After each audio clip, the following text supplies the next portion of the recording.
How can we stop the emergence of pandemic viruses in the first place? Well, if there's one lesson that I draw from my work on preventing or reversing chronic disease, it's that whenever possible, we should try to treat the cause.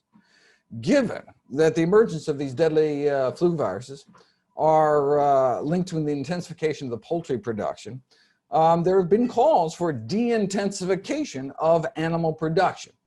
For example, suggesting the Annals of the New York Academy of Sciences, quote, replacing large industrial units with smaller farms, lower stocking densities, potentially resulting in less stress, less disease susceptibility, and less infectious contacts and smaller infectious loads, unquote.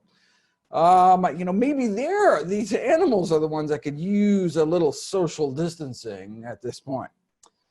The American Public Health Association, the largest and oldest association of public health professionals in the world, has called for a moratorium on factory farming for nearly 2 decades now. I mean, maybe COVID-19 is the dry run we needed to kind of the fire drill to waken us out of our complacency and reform the food system before it's too late.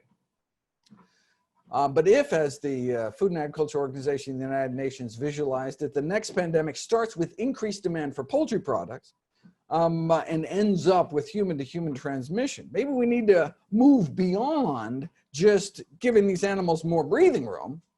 An editorial in the Journal of the American Public Health Association went beyond just calling for de-intensification of the poultry industry, but actually questioned the prudence of raising so many animals in the first place. And in fact, I'm going to share that PDF, and instead of just reading the quote here, I'll go down here. So this is in the American Journal of Public Health, an article called Chickens Come Home to Roost. It is curious, therefore, given the pandemic threat, that changing the way humans treat animals, most basically ceasing to eat them, or at the very least, radically limiting the quantity of them that is eaten, is largely off the radar as a significant preventive measure. Such a change, however, if sufficiently adopted or imposed, could still reduce the chances of the much feared influenza epidemic. It would be even more likely to prevent unknown future diseases that, in the absence of this change, may result from farming animals intensively and killing them for food. Yet humanity